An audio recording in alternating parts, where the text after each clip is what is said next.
seguir trabajando juntos en este congreso, en este EFPA, en esta 7ª edición. Estamos hablando de finanzas, obvio. Si nos vamos a lo más básico, digamos, las finanzas, ¿qué es? Echar cuentas, echar números, ¿no? Esta sería la visión quizás más racional y más lógica. Sin embargo, es cierto que detrás de las finanzas, y el señor Satrústegui ya nos lo decía, detrás de las finanzas que hay inversores. ¿Y los inversores qué son? Personas. Personas con emociones. Emociones como miedo, como avaricia, exceso de confianza o emociones nuevas que surgieron o que han surgido tras pues esta pandemia que todavía estamos lidiando, ¿verdad? Y ya prácticamente casi superando. Bien, pues de hecho es evidente o está demostrado que todas estas emociones, ¿de acuerdo? Y estas situaciones acaban provocando que los inversores tomen decisiones bastante irracionales. Esto es lo que se conoce como sesgos cognitivos. Y cuidado, que esto afecta tanto a los inversores como también a los propios asesores en muchas ocasiones. Miren, en julio del año pasado, una encuesta de EFPA, que se realizó además a sobre 1.500 asociados, señaló que el 96% de los asesores financieros, atención, había advertido en sus clientes nerviosismo y ansiedad en el inicio de la pandemia. Y lo más complicado, que el 70% reconocía que desde el inicio de la pandemia esos clientes tomaban decisiones siguiendo más bien emociones como el miedo o la ansiedad y que por tanto pues, no atendían a sus recomendaciones habituales. Bien, el problema es importante, pero cuidado, que tan personas son los inversores como los propios asesores y nadie se escapa de este comportamiento a no ser que trabajemos en ello o hagamos algo al respecto. Maribel, este tema me llama mucho la atención. ¿Ah, sí? La verdad es que sí. Me encantaría aprender a distinguir si es oportuno dejarme llevar o no, por según qué sentimientos, a la hora de invertir. Pues mira, te lo voy a contar, porque enseguida vamos a verlo con nuestra siguiente mesa de debate, la que vamos a presentar ahora mismo. Así que voy a pedirles un aplauso para nuestros siguientes invitados. Ellos son Diego Valero, presidente de B-Way y Novaster, que nos introducirá a la mesa, que estará compuesta por nuestros invitados ponentes. María Eugenia Cadenas, coordinadora de educación financiera de la CNMV. Óscar de la Mata, consultor y formador en habilidades. Y Luca Lazzarini, responsable de comunicación comercial en Banco Mediolanum. Todos ellos acompañados, en este caso dirigidos y moderados por Rafael Rubio, director de la revista Asesores Financieros de EFPA. Señores, señoras, vamos a disfrutarles. Gracias. Muy bien.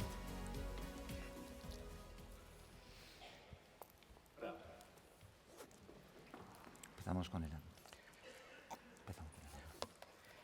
Hola, buenos días. Muchas gracias, Maribel. Bueno, están advertidos ya quienes van a participar en esta mesa que esto casi se ha convertido como en Masterchef, es una lucha contra el reloj. Por lo tanto, tal vez verán que vamos a ir mucho más rápido de lo que queríamos y yo he tenido que acortar mi intervención. Quería contarles que ya en el siglo XVIII, el sefardita de origen español, Josep de la Vega, en su tratado bursátil Confusión de confusiones, ya hablaba de lo que ahora llamamos sesgos entre los inversores. Desde entonces han sido muchos los psicólogos, los economistas, los expertos inversores que se han dedicado a estudiar y analizar esta irracionalidad de los mercados fruto de la compleja mente humana. La verdad es que no podemos citarlos a todos, ni siquiera a la mitad de ellos. Pero es verdad que estamos obligados en el momento actual a reconocer el impulso que en los últimos tiempos ha dado a esta cuasi ciencia Daniel Kahneman con ayuda de su amigo Amos Tversky. Kahneman logró el premio Nobel en el año 2002. Faltaban 18 años para que se produjera un hecho en la humanidad que pondría en primer plano la necesidad de cuidar la salud mental y nuestros comportamientos en todos los ámbitos. La pandemia provocada por la COVID-19 y que ya ha causado 15 millones de muertos en el planeta, nos confinó, nos llenó de pena, de miedo, de angustia y de dolor por los muchos seres queridos que perdimos como consecuencia de ello. Y todo ello, sin duda, afectó a nuestras decisiones vitales, también a nuestras decisiones financieras.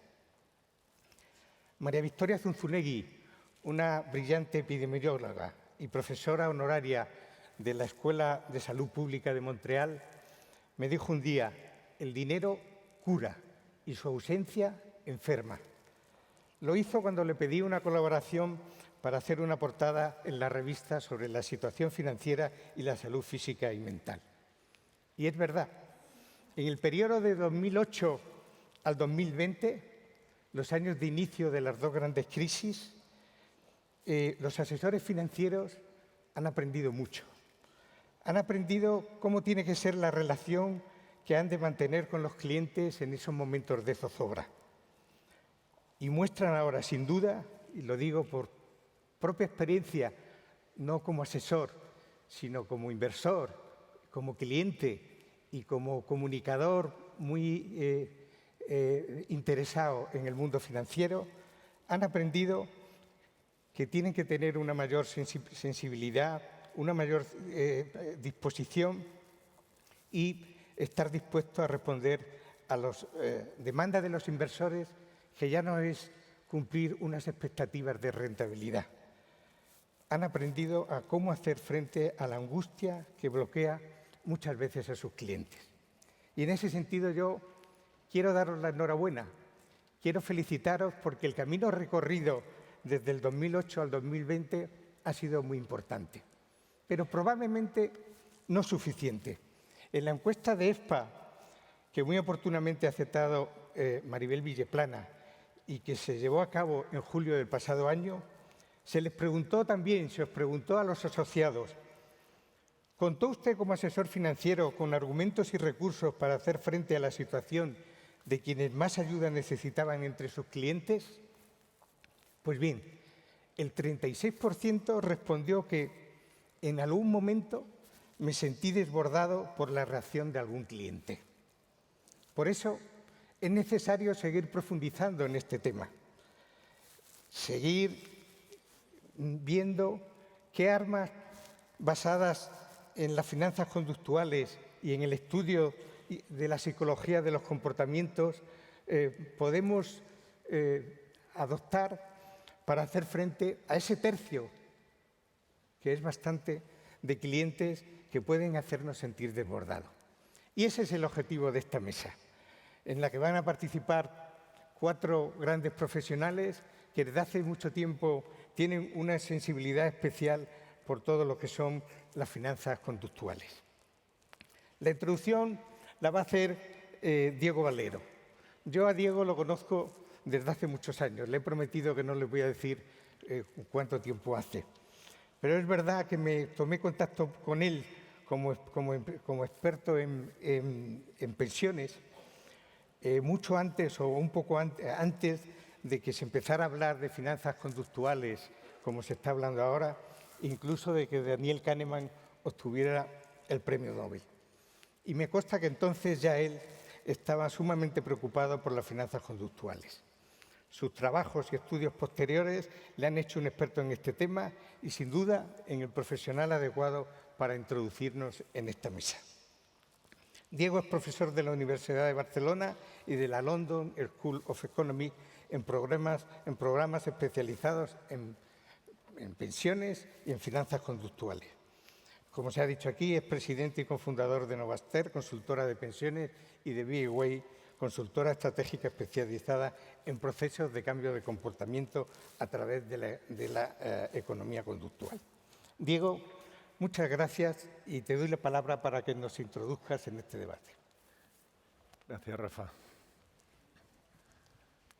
Bueno, Rafa no ha dicho cuánto hace que nos conocemos, pero ha dado una pista con lo del Nobel de Kahneman hace mucho.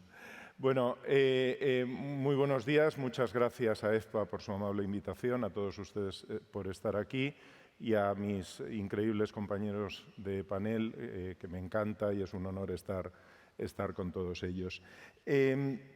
Cuando hablamos de finanzas conductuales, de las cosas que estamos hablando aquí, hablamos de asesoramiento. Y cuando hablamos de asesoramiento, tratamos de decir que ponemos al cliente en el centro. ¿Pero realmente estamos poniendo al cliente en el centro? Es decir, cuando estamos hablándole al cliente de cosas como frontera eficiente, como relación de rentabilidad y retorno y tal, ¿el cliente de verdad se entera de eso? Nosotros realmente pensamos por objetivos. Nuestro cerebro tiene departamentos con objetivos concretos. Aunque el dinero es un bien fungible y puede servir para todo, nuestro cerebro no lo procesa así. Nuestro cerebro procesa cada una de estas pequeñas huchitas que tenemos dentro de nuestro cerebro para objetivos determinados. Y así es como podemos tratar de entender mejor la psicología de nuestros clientes. Pensemos que detrás de las finanzas hay personas. El propio Richard Thaler, premio Nobel del 17, también distinguido por temas conductuales, dice de una forma absolutamente simple, como casi todo lo que hace, que le dieron el premio Nobel sencillamente por descubrir que había vida humana detrás de la economía. Bueno, pues eso es de lo que tratamos. Hay que contar con el comportamiento. El comportamiento, lo que nos ha enseñado ya esta disciplina de la economía conductual, de las finanzas conductuales y de las ciencias del comportamiento en general, y lo que nos han enseñado los psicólogos, es que nuestro cerebro es perezoso. Nuestro cerebro es perezoso por una cuestión de supervivencia, consume el 25% de la energía que consumimos diariamente, por lo tanto, si estuviera siempre maquinando, pues probablemente hay cosas como pensiones y tal de las cuales ni haría falta hablar, porque no llegaríamos. Pero nuestro cerebro busca atajos mentales a la hora de tomar decisiones. En decisiones en presencia de riesgo, es decir, en decisiones donde no sabe cuál va a ser el resultado, lo que hace es buscar atajos mentales. Esos atajos mentales se les llama heurísticas y son cosas útiles, son cosas que nos sirven, son cosas que funcionan, aunque nos llevan a cometer ciertos errores de carácter sistemático, que son esos famosos sesgos conductuales de los que hablamos. Los sesgos son sencillamente los errores que cometemos por el uso de atajos mentales en nuestros procesos de pensamiento. Lo bueno que tienen, obviamente son errores, pero lo bueno que tienen es que, y esto en un foro como este me entenderán perfectamente, es que son muy poco volátiles. Es decir, que podemos predecir con cierta precisión hacia dónde nos vamos a equivocar. Por lo tanto, es relativamente fácil, en algunos casos, no siempre, pero es relativamente fácil tratar de corregir el efecto que tienen esos sesgos. La irracionalidad que no está, a mí no me gusta tanto llamarlo irracionalidad, porque el ser humano no es irracional, el ser humano es humano. Es humano y se equivoca en las decisiones, por supuesto, porque no somos máquinas racionales como la economía nos ha pintado siempre. Aquí ven algún pequeño ejemplo de lo que puede ser una cierta, entre comillas, irracionalidad del mercado y las valoraciones de Tesla con respecto al resto de la industria automovilística. Miren, lo que estamos haciendo siempre, lo que hemos hecho habitualmente a la hora de construir una cartera, un portafolio de inversiones para nuestros clientes, sigue una serie de pasos. Hacemos unos test de idoneidad, de conveniencia. Por cierto, déjenme decirles que en varios experimentos hemos podido comprobar, y sin duda ustedes lo saben, aunque solo sea empíricamente, que estos test que pasamos presentan una enorme correlación en el resultado que tiene el encuestado con respecto al perfil que tiene el encuestador. Curioso, ¿no? Pues eso pasa con enorme asiduidad. Lo que hacemos es les pasamos esos test. Claro, cuando uno pasa un test y a la tercera pregunta le dice ¿qué harías tú si la bolsa cayera un 20%, si tus inversiones cayeran un 20%? Pues ¿qué voy a hacer? Salir corriendo, que es lo peor, obviamente, que se puede hacer. Si eso no lo hacemos con una preparación psicológica previa, las respuestas nos van a dar un resultado que seguramente no refleja el verdadero perfil que tiene nuestro cliente. Porque además ahora les comentaré un poquito más de los perfiles y vamos a ver cómo eso es un tema también absolutamente volátil. Documentamos los objetivos financieros y en función de eso proponemos una cartera más o menos optimizada siguiendo de alguna forma los postulados de Markowitz, el binomio rentabilidad-riesgo en cualquiera de sus versiones evolucionadas que podemos tener. Esto es una cartera racional, pero esta es una cartera que sirve para nuestros clientes. Hemos tenido en cuenta su psicología, hemos tenido en cuenta el deseo que pueda tener de legado, hemos tenido en cuenta lo que nuestros compañeros de antes hablaban sobre las voluntades con respecto a las inversiones responsables, etcétera. Pues probablemente no, probablemente no. Miren, la gran diferencia o las grandes diferencias entre las llamadas finanzas clásicas y las finanzas conductuales estriban sobre todo en una concepción de las finanzas clásicas basada en la racionalidad de las personas, en la eficiencia de los mercados, en la construcción de carteras en base a las teorías de media varianza y en que los retornos están descritos por las teorías estándares de precios, sea el KPM o cualquier otra teoría de las que utilizamos, incluso las de Roland Ross, etcétera. Sin embargo, las finanzas conductuales están basadas en que las personas son normales, no racionales, que los mercados no son eficientes, que las carteras se deben construir en base a reglas conductuales de cartera y que los retornos se describen por cosas que van más allá del precio de los activos y no solo, las diferencias no solo están en el riesgo de esos activos. Lo que hacemos normalmente, por tanto, es perfilar a nuestro inversor más o menos con estos tres perfiles, pueden ser 3, 5, pero más o menos en este estilo y con estos nombres u otros similares. ¿Pero es eso lo mejor que sabemos hacer realmente? Desde mi punto de vista, creo que tenemos que ir hacia otro tipo de perfilados que incorporen la psicología del inversor. Ese otro tipo de perfilados, lo que podemos llamar perfilados psicográficos, tienen en cuenta la personalidad, los valores, los intereses. Podemos realizar tests valorando los tipos de personalidad y podemos, y eso es lo importante, asociar sesgos a cada uno de los perfiles que podamos hacer, porque eso es lo que nos va a condicionar realmente el que nuestro cliente, nuestro asesorado, pueda sentirse cómodo con respecto a cómo percibe la realidad y cómo siente la realidad, esas emociones que nos comentaban anteriormente.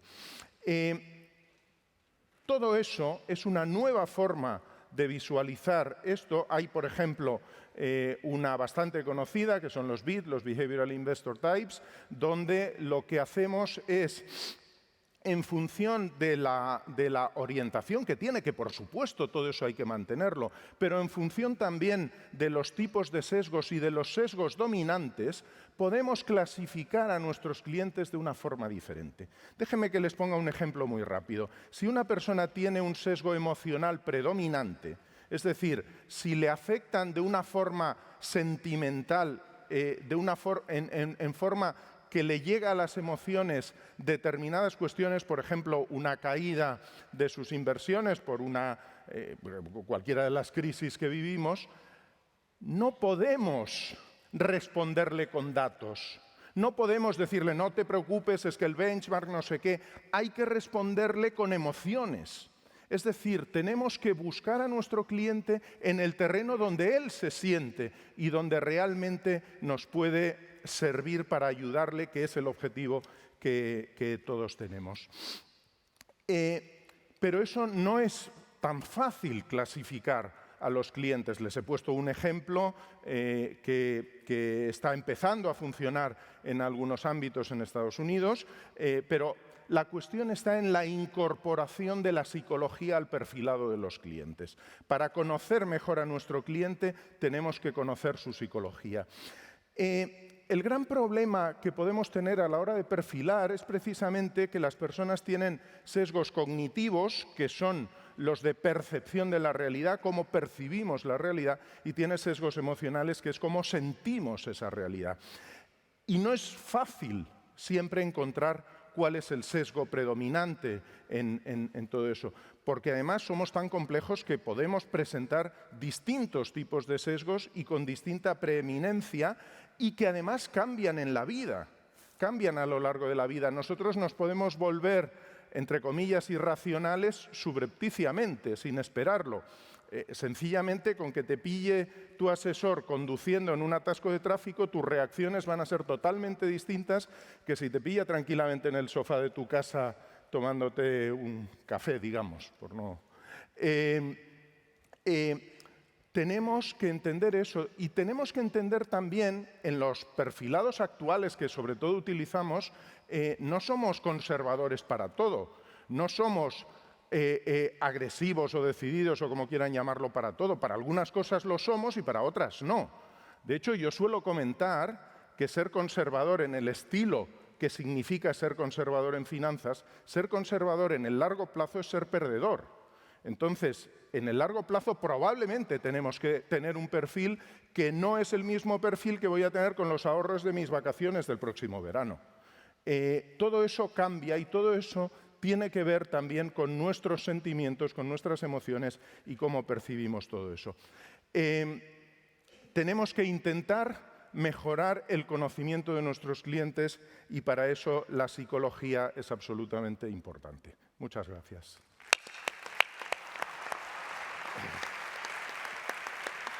Muchas gracias, Diego. Te has ajustado muy bien el tiempo y tu intervención nos va a servir. Bueno, para profundizar en este tema hemos convocado también, como antes les dije, a otros 3 expertos. La primera que va a participar es María Eugenia Cadenas. María Eugenia es la coordinadora de Educación Financiera de la Comisión Nacional del Mercado de Valores y yo quiero subrayar la importancia que en el ámbito de los supervisores haya personas que tienen sensibilidad en este momento para todo lo que es la responsabilidad, la conducta financiera, ¿no? Porque el hecho de que exista en los supervisores personas como María Eugenia hace que, por ejemplo, ella haya podido elaborar, hacer y sacar una guía del comportamiento, una guía de la psicología económica que yo creo que es original, que no existe en Europa en ningún otro supervisor que tenga y es sin duda una aportación importantísima para los inversores. Les recordaba yo ahora, hace un momento cómo aquí celebrábamos Bolsalia y en el stand de la Comisión Nacional del Mercado de Valores, esas magníficas guías de la Comisión, la gente se las llevaba todas. Sí. Esta es una guía magnífica que si ustedes no la tienen, no solo por ustedes, sino por sus clientes, sería bueno que se lo pidiera a la Comisión Nacional del Mercado de Valores y sin duda le tenemos que agradecer su existencia a María Eugenia. María Eugenia, es tu turno. Pues muchas gracias, Rafael, por la presentación. Gracias a EFPA por la invitación, a todos los que estáis aquí hoy y, por supuesto, esta magnífica mesa que comparto esta mañana. Bueno, cuando hablamos de psicología económica, hablamos de algo que todos tenemos, que es nuestro cerebro. El cerebro es un órgano bastante misterioso, bueno, pues por cómo está configurado, incluso su forma es muy particular, pero sobre todo porque es un órgano en el que residen funciones tan particulares como puede ser la conciencia, la imaginación, el pensamiento crítico, etc. Lo curioso es que al lado de un órgano que aparentemente es tan perfecto, haya pues, ciertos defectos, ciertos sesgos, como nos ha explicado Diego, que nos pueden llevar a tomar decisiones que no siempre son las más acertadas. En el cerebro conviven 2 facetas, una faceta más emocional, más basada en las emociones, en las percepciones, y una faceta más racional, más basada en los pensamientos que tenemos, en las creencias que tenemos. Bueno, hay autores que... hay un autor que es Thaler que compara estas 2 facetas o las asemeja a Homer Simpson, la parte emocional, y la parte racional la asemeja al Capitán Spock. Bueno, quizás esto es un poquito burdo, ¿no? Pero bueno, puede dar una imagen de esas 2 facetas que conviven en el cerebro y que juntas se complementan y nos permiten tener una interpretación de la realidad determinada, ¿no? Cada uno tenemos la nuestra, no hay una persona que interprete la realidad de una manera idéntica a otra. Todos la interpretamos de manera distinta. Entonces, esto es una cosa que bueno, es interesante tenerla en cuenta. Esta circunstancia de la convivencia de estas dos facetas ya es conocida desde hace mucho tiempo en ámbitos como la psicología, la psiquiatría. Los filósofos también intuían algo de esto, ¿no? Y, por supuesto, ha sido muy aprovechada en algunos campos como el marketing. Pero sí que es una novedad desde hace unos cuantos años que esta perspectiva de las emociones y de las percepciones se incorpore en la economía, porque nos permite pasar de una economía basada en unas premisas que decían que todos somos seres racionales, que tomamos las decisiones sobre la base de toda la información disponible, que somos una especie de máquinas de analizar información, pues pasa a tener en cuenta otras consideraciones antropológicas, sociológicas y psicológicas que nos dicen, en primer lugar, que los hombres o las personas no somos seres plenamente racionales, somos racionalmente limitados. Tomamos nuestras decisiones influidos por factores muy variados y no siempre con toda la información.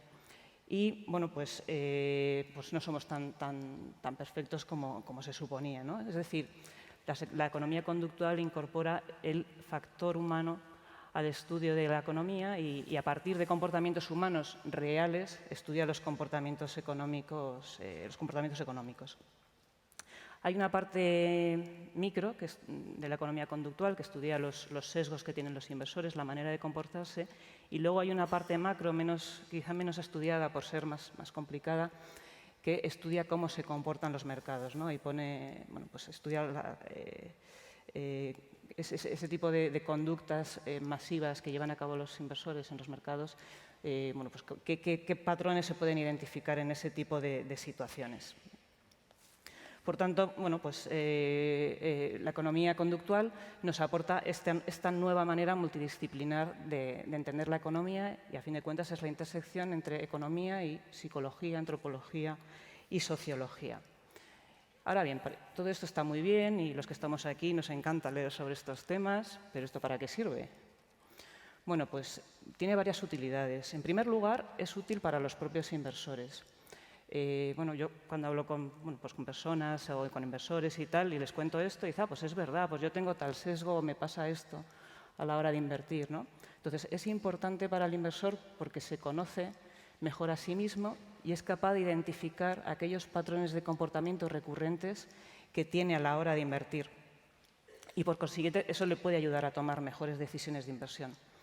Por supuesto, también es muy importante para las entidades y para los asesores financieros, que aquí hay muchos.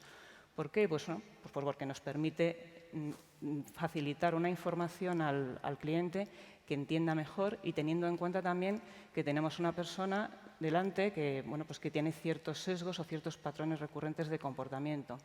Y ojo aquí, porque no se trata de hacer una transferencia de los sesgos que tiene el asesor a los que tiene el inversor, sino ayudar a ese inversor, a ese cliente, a identificar qué patrones propios tiene él en esas decisiones de inversión. Y finalmente también es muy importante para los reguladores. Hablaba antes con Rafael que elaborar una guía como la que hicimos hace unos años pues era algo impensable en la Comisión hace mucho tiempo, ¿no? Pero ya hay una cierta concienciación también en los reguladores de que este es un tema importante, que es un tema que hay que tener en cuenta a la hora de legislar, porque esto nos permite conocer mejor a los destinatarios finales de la regulación y en definitiva, desde el punto de vista de la Comisión, a proteger mejor al inversor. Hay que tener en cuenta que la protección del inversor está basada en que el inversor es una persona racional que toma sus decisiones de manera racional y sobre la base de toda la información disponible, pero esto no es así. Esto realmente es lo que ha dicho Diego. Somos aversos a tomar decisiones, las posponemos continuamente, nos da una pereza tremenda, sobre todo si son decisiones económicas. Y además, cuando tomamos una decisión económica, lo hacemos con muy poco tiempo, bien porque no nos apetece, no sabemos o sencillamente no tenemos la formación financiera para ello. Y pues eso es lo que os quería decir, la importancia de la educación financiera tanto para el propio inversor, o sea, de la educación financiera referida a los sesgos, quiero decir, tanto en el propio inversor como en los asesores financieros y también en la parte de los reguladores. Muchas gracias. Muchas gracias, María Eugenia. El siguiente va a ser Óscar de la Mata. Óscar de la Mata es consultor y formador de habilidades de la Mata Asociados, pero bueno, ustedes ya le conocen. Es un brillante y continuo colaborador de EFPA. Y yo creo que ahora va a ser todavía más conocido desde su nueva faceta de youtuber, ¿no? Y yo en este sentido querría también recomendarles que, desde luego a ustedes, pero sobre todo en esa relación personal más estrecha que la pandemia ha hecho entre el cliente y el asesor, se lo recomienden a sus clientes, ¿no? Porque en apenas 2 minutos, en los trabajos que hace como youtuber, Óscar da las respuestas a los temas económicos más candentes y más importantes que hay. Y los hace de una forma concisa y cierta y perfecta, como ahora le vamos a pedir que actúe. Gracias, Óscar. Pues muchas gracias, Rafael. Te voy a decir, para un autónomo como yo, esta presentación tuya vale más que todos los planes de empleo que nos abra el ministro, a los que aportaremos igualmente, ¿eh? O sea que gracias.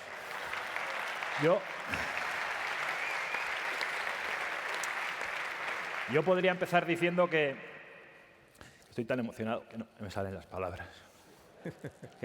Que la emoción me embarga y, disculpadme, me queda en blanco. Podría empezar diciendo eso. No sería verdad, porque sí que es verdad que la emoción me embarga y quiero agradecer a EFPA que cuente conmigo. Quiero dar la enhorabuena a EFPA y a todos vosotros por estos 20 años y a todos agradecer que pueda compartir esta gran mesa de debate. Pero yo esa emoción ahora la puedo controlar más o menos. ¿Por qué? Porque estoy muy acostumbrado a hablar, no en escenarios tan grandes, pero bueno, me he preparado y por supuesto que tengo nervios, como supongo que cualquiera que se pone aquí ante un auditorio así, pero lo puedo controlar. ¿Pero por qué lo digo así? Porque luego, ya se ha citado muchas veces esta mañana, el cerebro, y el cerebro es el órgano que se encarga de disfrutar, de sufrir con las emociones, de gestionar como puede las emociones, pero también es el que se encarga de hablar, de elegir las palabras y el que se encarga de pensar, de razonar, de decidir, de tomar decisiones de inversión y de cualquier otro tipo. Y como probablemente sabéis, y veremos con más detalle, pues a veces esa parte del cerebro que está más ligada a lo emocional, ¿no? Lo que Diego decía que en ocasiones se abusa del término irracional, pero que más o menos tiene el mismo fundamento, pues no casa bien con esa otra parte que se encarga más de lo racional, de decidir, y del lenguaje, porque las personas somos seres lingüísticos, pensamos en muchas ocasiones con palabras. Con lo cual, cuando la emoción está a tope, la racionalidad y el lenguaje no está tan a tope. Cuando estás muy emocionado, no te salen las palabras y tampoco piensas con claridad y las decisiones pueden estar afectadas. Decía Rafael al empezar que esto es como MasterChef contra el reloj, y es verdad, ¿no? Pero yo creo que esto del asesoramiento financiero también es un poco como la cocina. No vale con tener buen producto. Claro que sí, cuanto mejor producto tengas, mejor va a salir el plato. Pero hay que tener en cuenta más cosas. Hay que tener en cuenta tus comensales, qué gustos tienen y qué necesidades. Hay gente con necesidades, hay diabéticos, hay celíacos, hay gente con sobrepeso, hay gente con hipertensión arterial, hay chavales que están en edad de desarrollo, pues necesitarán un tipo de nutrientes distinto a otros, ¿no? Y los gustos, hay a quien le gusta más lo salado, lo dulce, habrá que tener en cuenta eso. Y luego el proceso, habrá que tener en cuenta que para hacer un guiso cualquiera, si vas a hacer un sofrito, pues hay que hacerlo, primero, pues no todas las verduras tardan lo mismo en hacerse, tendrás que empezar por la cebolla, por lo que sea, luego tendrás que echar y tener en cuenta los tiempos de cocción, echarás la proteína, etcétera, etcétera, etcétera. Salpimentarás y luego también será importante cómo lo pones en el plato, la presentación, cómo lo haces llegar. Luego también es cierto que si has invitado a comer a alguno de tus cuñados, hay uno con el que te llevas muy bien, le caes muy bien, y hay otro con el que te llevas regular y le caes mal, pues al que le caes bien va a decir, ostras, fantástico, te ha quedado bordado. Y el otro pues igual dice, justito. Porque esa visión que hacia ti tiene cargada de emocionalidad va a condicionar también esa percepción de la que hablábamos. He visto al profesor Nuno antes, ha hecho un pequeño experimento, os voy a pedir que levantéis la mano también para valorar un poco si ha habido grandes cambios tras la pandemia. Sobre la imagen que tenéis en pantalla, que es un supermercado, pero la pregunta que os voy a hacer es más general y os pediría que levantaseis la mano si sois tan amables. ¿Alguno de vosotros en algún momento de su vida ha comprado algo que no necesitaba? ¿O esto no se ha dado? ¿Sí? Bastante normal, ¿eh? Estamos bastante normalitos, ¿eh? Antes de la pandemia entiendo que sí. ¿Y después de la pandemia? ¿O ya no? Después de la pandemia no. ¿Sí, también? Más, incluso alguno. Es decir, no ha habido grandes cambios. Y esta es mi tesis. La pandemia, evidentemente, nos ha condicionado en muchas cosas, ha traído cosas que se van a quedar, pero las personas somos como somos y en los grandes fundamentos no hemos cambiado. Reaccionaremos parecido ante elementos que puedan venir en el futuro parecidos. Cuando vuelva a haber cierto miedo, dejaremos vacías las estanterías del papel higiénico. Es así, somos humanos y además, pues está bien que así sea, creo yo, ¿no? Aquí traigo una imagen de un supermercado. Esto no es un mercado, es un supermercado, donde hay muchas cosas que podemos utilizar como símil de los mercados financieros. La dificultad para elegir que en ocasiones tenemos ante tanta oferta, ¿no? Los efectos marco comparativos, ¿no? Si hay un producto muy caro y hay otro de menor precio, cómo en términos relativos uno parece mejor o peor. Evidentemente, en los supermercados no hay... Antes, cuando eran más mercados de barrio, podía haber más asesores, gente que pues que de alguna manera te preguntaba y te asesoraba, y ahora nos enfrentamos muchas veces, y cuanto más evolucione el fintech, cosa que está muy bien, pero en ocasiones nos va a hacer ir solos a un amplio abanico de posibilidades que no va a ser fácil, con lo cual ahí tenemos que trabajar esa aportación del valor del asesor financiero. Y sea como fuere, me he olvidado del pasador, muchas gracias, Luca. Sea como fuere, yo creo que hay cosas que la sabiduría popular de siempre ha recogido, como esta dicotomía que en castellano establece entre hacer las cosas, tomar decisiones, comunicar con la cabeza o con el corazón. Básicamente sería razón o emoción, ¿no? Cuando decimos corazón estamos hablando básicamente de la emoción y evidentemente la cabeza es la razón. Ya sabemos, y esta tarde profundizarán en ese tema, que ambas cuestiones radican en el cerebro. Lo del corazón es un símil poético que está muy bien, pero el corazón es un músculo sano que necesita acción, pero además es un músculo que bombea sangre. La emoción está también en la cabeza. Hay biología en las emociones. Pero la sabiduría popular lo recoge desde tiempos inmemoriales. Hoy día tenemos mucha investigación científica, mucha experimentación social que pone de manifiesto estos sesgos de los que se han empezado a hablar y le ponemos nombres y apellidos. Hablamos de efecto manada, del herd behavior, pero ¿qué tenemos? Tenemos un refranero popular que dice ¿dónde va Vicente? ¿Dónde va la gente? Tenemos a Daniel Kahneman, que en su obra cumbre, para mí, el texto sagrado del Behavioral Economics, habla de pensar rápido, pensar despacio, pensar rápido que es corazón, pensar despacio que es cabeza, razón, y en su aversión a la pérdida, en escenarios de ganancia, tenemos más vale pájaro en mano que ciento volando, tendemos al descuento hiperbólico, y en escenarios de pérdida, la propia aversión a la pérdida y de forma contraintuitiva, te lleva a decir, pues de perdidos al río. Y con esto lo que digo es, creo que no nos ha cambiado la pandemia, como tampoco nos ha cambiado pues los últimos siglos. Cambia el escenario de fuera, lo que percibimos y lo que nos pasa, evidentemente.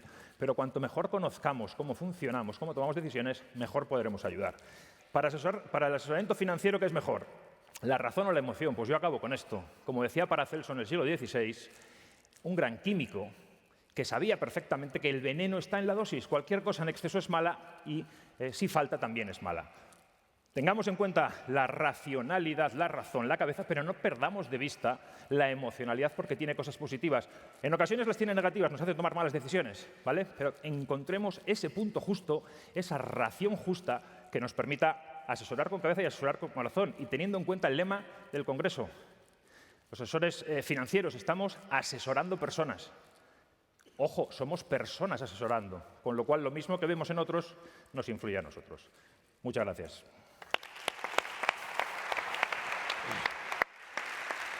Muchas gracias, Óscar. Y finalmente voy a dar la palabra a Lucas Lazzarini. De Lucas querría decir que antes incluso de la pandemia ha sido un misionero de las finanzas conductuales.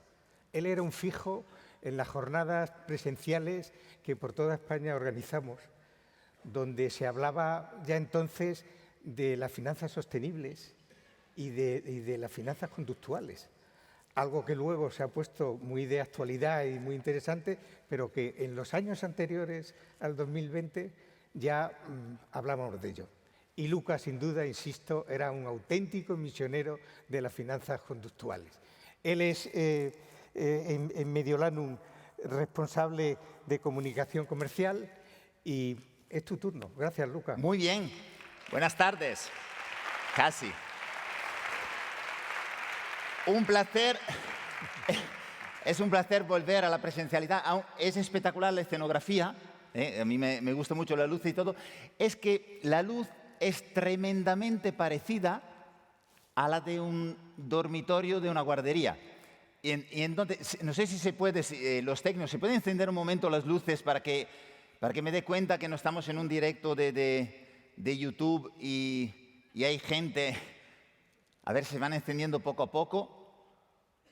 Mira, hay 4 o 5 dormidos, pero bueno, es un porcentaje aceptable, ¿no? Ha sido una mañana larga, que creo que es importante que nos volvamos a ver un poco la cara, abrazarnos, a vernos, porque estamos hablando de emociones. Estamos hablando de emociones. Y yo, de verdad, cuando pensaba en esta intervención, la primera diapositiva sería esta. O sea, hemos tenido una crisis otra vez, es decir, otra vez los sesgos conductuales han podido con los clientes, han podido con muchos clientes, ¿en serio? O sea, porque ha ganado el 2002 Kahneman, lleva ratito hablando de esto, pero han pasado varias crisis, el 11S, Lehman, y otra vez en el 2020, alarma desde las máximas instituciones, pero el resultado es que salidas masivas de fondos. Salidas masivas, como decía antes Diego, ¿no? De vender en el momento de mayor pánico.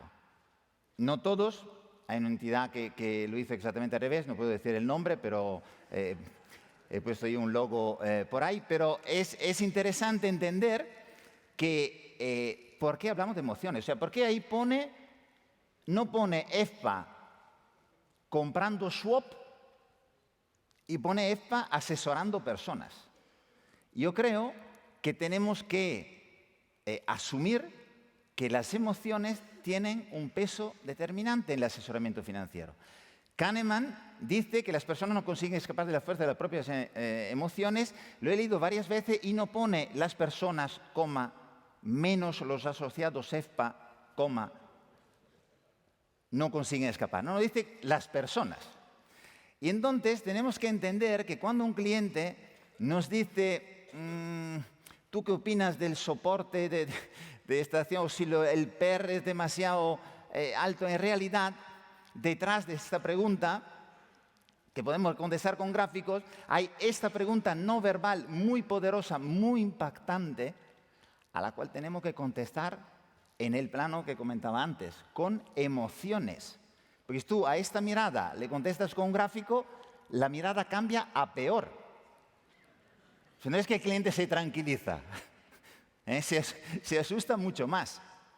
Entonces, tenemos que pensar que nuestro papel no es gestionar carteras, porque si no ahí pondría EFPA, yo qué sé, vendiendo futuros. Pone asesorando personas, entonces tenemos que entender que si gestionamos personas, la parte más importante son las emociones. Y quizás tiene que dar un salto esta industria, pasando de una industria que típicamente se ha caracterizado por una atención al producto que damos por descontado que tiene que ser bueno, pero tenemos que focalizarnos en la exigencia de las personas. Ahora bien, algunos tips. Dice Richard Thaler que si quieres que las personas hagan algo y nosotros como asesores tenemos que guiar al cliente. No estamos dando una clase magistral en una universidad que los estudiantes tienen que entender y actuar de manera coherente. Y entonces hay que hacerlo fácil. Aquí os doy una idea, que son los automatismos.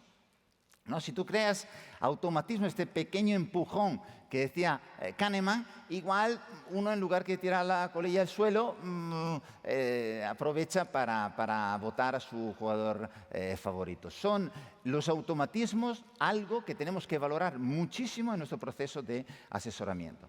Ahora bien, toda la información que tenemos, sabemos comunicarla. Hablaba ayer con un compañero que tiene titulación FP. Me dice que son 500 horas más o menos de estudio. Necesitaríamos 500 horas de estudio para transmitir estos conceptos.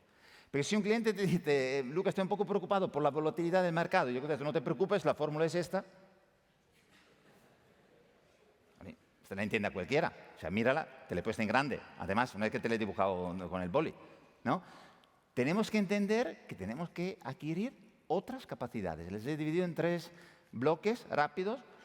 El primer bloque empieza con capacidad de escucha, que no es callarse, aunque para muchos asesores ya sería un logro. Es capacidad de hacer preguntas importantes para obtener respuesta que nos permita asesorar de manera importante. Relación constante, lo hemos visto en esta crisis, estar al lado del cliente, anticipar lo que puede pasar. No sirve de nada ir a ver a un cliente después que el mercado ha bajado del 40%. Tendríamos que estar con él mucho antes. Luego, la verdad. Asesor financiero y gurú tienen en el diccionario 2 sitios diferentes, con lo cual significa que no son la misma cosa. Tenemos que huir de las previsiones. No es un papel de los asesores financieros, quizá de los gestores, pero un asesor financiero no hace previsiones. Y el tercer bloque, compensar la emotividad. Si hablamos de manera emocional, porque la objeción del cliente, la inquietud del cliente es emocional, tenemos que comunicar con un relato fuerte y dar perspectiva, por ejemplo, situar lo que está pasando en un contexto más amplio que no es la crónica, es la historia.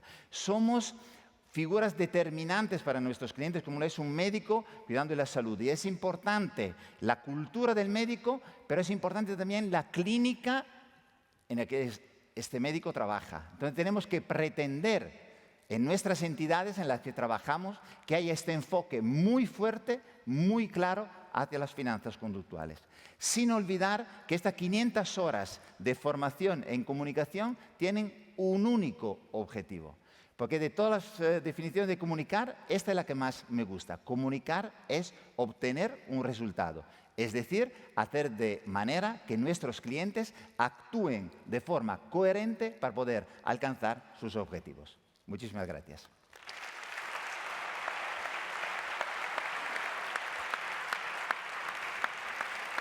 Gracias, Luca. Y vamos a debatir brevemente sobre estos temas. Y en primer lugar, quería yo plantearos, ¿vosotros creéis que los asesores financieros en general son también conscientes de que los sesgos les afectan a ellos? Óscar. Yo creo que cada vez más, pero como ocurre con muchos sesgos, tú incluso puedes estudiarlos, trabajarlos, seguramente las personas que estamos aquí sentados, que podemos tener cierto interés y experiencia, acabamos también cayendo en ellos, con lo cual puede ser que en el fragor de la batalla, no es una expresión adecuada en estos momentos, pero en esa emocionalidad que significa también estar con el cliente, el ayudarle, pero también al final el asesorar, cobrar tus servicios, vender tus productos, es decir, ganarte la vida también. En ese fragor, pues también a veces puede que pequen, de que se les olvide, de que no sean del todo conscientes. Sea como fuere, cada vez que hablamos de estos temas, cada vez que ponemos sobre la mesa esto, que invitamos a los asesores y a los clientes a reflexionar, estamos poniendo una pequeña, digamos, piedra en ese castillo importante que es que, bueno, pues que al final las decisiones mejoren teniendo en cuenta este lado tan humano, como decía antes Diego, que como es la psicología económica en general. Diego, ¿en tu compañía vienen entidades financieras preocupadas también o sensibilizadas por la posibilidad de abordar este tema con sus propios profesionales? Sí, por supuesto. Nosotros trabajamos muchísimo en todo lo que es los sistemas de cambio de comportamiento. Hay que tener en cuenta una cosa. Lo que tenemos que hacer nuestro trabajo es ayudar a que las personas tomen mejores decisiones.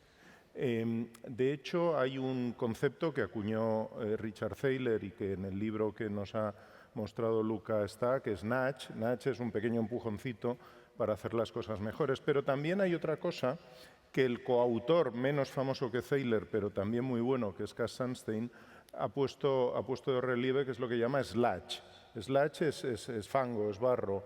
Y es que podemos empujar a un mejor comportamiento para el cliente, un mejor comportamiento para el que vende. Tenemos que tener muy claro que el mejor comportamiento es para el cliente, es decir, tenemos que ayudarle a tomar mejores decisiones. Las ciencias del comportamiento, de hecho, funcionan en todo. En las finanzas ha sido seguramente uno de los principales lugares donde se ha ido desarrollando, pero sirven para todo. Se hacen políticas públicas, en los ámbitos de personas, en cualquier ubicación donde una persona tiene que tomar una decisión, puede intervenir y debe intervenir la economía del comportamiento o las ciencias del comportamiento. Luca, vosotros os preocupa mucho la formación de los agentes. ¿Existe una entidad, un protocolo, una forma de advertir y prepararlos ante la posibilidad y utilización de sesgos? Mira, tenemos, yo creo, en Mediolanum una suerte que es una entidad fundada por un asesor financiero. Con lo cual, es verdad, antes decías que habías publicado una cosa antes de Kahneman. Yo diría que quien trabaja con el cliente, igual no lo ha redactado tan bien como Kahneman, porque luego si no le hubieran dado el premio Nobel a él, pero cuánto el comportamiento influye en el resultado final de una inversión, esto un asesor financiero lo aprende trabajando, ¿no? con sus clientes. Entonces, tenemos una atención muy fuerte en esto. Reitero dos cosas. Una, que los automatismos nos pueden ayudar mucho, esto que decía Richard Thaler, porque nadie es inmune de estos condicionamientos. Y dos, que tenemos que tener una formación específica en esto, específica. Y es una formación diferente, no es una formación técnica. Tenemos una formación técnica que es necesaria, porque mi amigo Víctor Cooper dice no hay mayor peligro que un tonto motivado. Entonces, la formación técnica, por supuesto, pero si no conseguimos adquirir esta formación de finanzas conductuales, de relación, de detectar el sesgo del cliente, de saber hablar de una manera coherente, hablando a la emoción, no contestando en un idioma diferente, creo que nos perdemos muchas oportunidades, porque un cliente satisfecho, que alcanza sus objetivos, al final es una garantía para el propio asesor. No es altruismo, es un altruismo egoísta que estamos. María Eugenia, la CNMV es un observatorio privilegiado para abordar estos temas. Quería preguntarte, ¿tú crees que las entidades financieras están dando la importancia que merece a las finanzas conductuales? Y otra pregunta más, ¿piensas que se debería insistir más en ello en la formación de los asesores financieros? Bueno, a ver, ya afectada por mi sesgo de disponibilidad, lógicamente yo hablo con la gente y me dice qué importante es la economía conductual, ¿no? O sea, no soy muy objetiva a la hora de contestar esta pregunta, pero por lo que a mí me llega, yo creo que sí, que cada vez se está dando más importancia a la economía conductual por parte de las entidades, cada vez hacen una tarea más divulgativa sobre qué es esto, e informan a los clientes sobre lo que es, y lo están teniendo en cuenta también a la hora de asesorar. Y con respecto a lo otro me habías preguntado, disculpa. La segunda pregunta, ¿cuál me...? La segunda es si piensas que en la formación de los asesores financieros hay que insistir más. Desde luego que sí, ya lo habéis recalcado todos, que bueno, son personas asesorando a personas y hay que tener en cuenta pues, que la persona al final es un conjunto de percepciones, sensaciones, emociones y todo eso hay que tenerlo en cuenta a la hora de asesorar para tomar decisiones financieras un poquito más fundadas y más acordes con las necesidades del cliente. Yo, con lo que decíamos, me ha venido a la cabeza que el concepto de nudge de Richard Thaler, uno de los principales y de los automatismos, esa opción por defecto, ¿no? Yo lo abro porque hablamos de finanzas conductuales o economía conductual más amplio y hay temas que afectan al resultado financiero y económico de una persona que no son puramente financieros. Y me viene a la cabeza un ejemplo que es muy habitual. Dos personas jóvenes que se van a casar en Madrid o en cualquier parte de España donde se aplica el Código Civil, se van a casar. Y se plantean qué régimen económico matrimonial tienen que decidir, se ponen a hablar, oye, pros y contras de separación de bienes, de gananciales y tal. No, porque en Madrid, o donde aplica el Código Civil, la opción por defecto que el legislador ha dado por razones históricas es gananciales. Y porque si en Madrid o en Burgos, de donde soy yo, le digo, María Eugenia, permíteme, cariño, nos casamos y nos casamos en separación de bienes, María Eugenia puede decir, ¿qué pasa? ¿Que no me quieres? Es decir, que hay cuestiones que no son tan sencillas de cambiar, pero que están ahí y que hay muchos nudge, que en ocasiones son slash, como bien dice Sastein, que tenemos que tener en cuenta. Y hablaría de temas testamentarios parecidos porque parece que no son financieros, pero tienen una repercusión en las finanzas de las personas tremendamente importante. Quería conocer vuestra opinión. Realmente, como los pocos estudios que hay, pero hay, ¿vosotros creéis que efectivamente tras la pandemia ha repuntado la inversión emocional?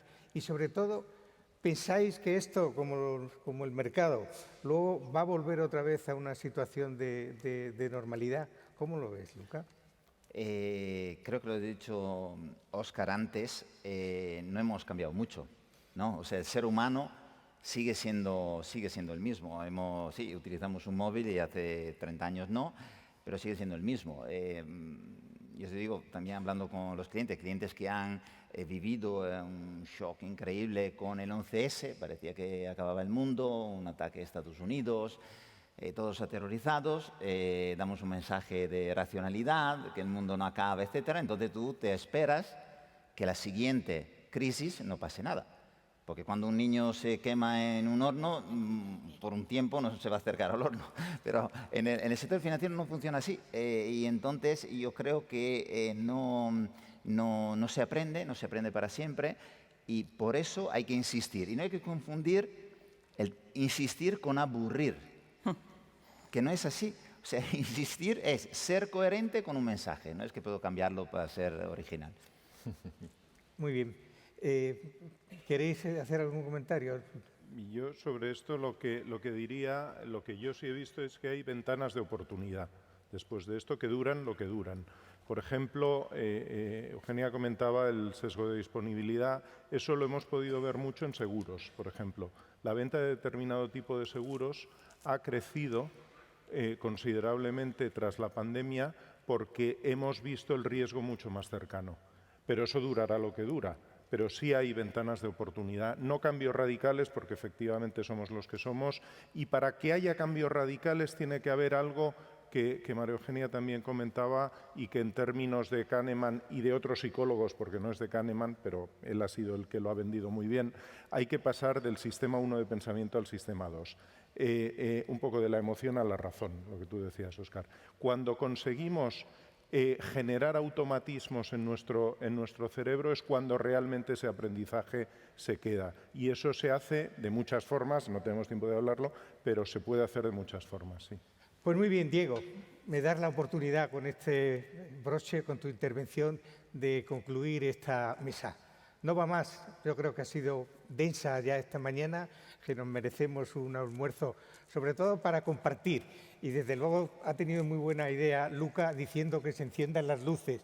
Yo les pediría a las próximas mesas y los próximos ponentes que hagan caso a Luca y pidan también. Da gusto en este momento ver que detrás hay alguien. Uno llega allí y no ve a nadie y se siente en esa soledad que los inversores a veces sentimos en las crisis, de que somos los más tontos y los únicos a los que les pasan las peores cosas y se ven afectados por los mercados. Muchísimas gracias a todos y hasta la próxima.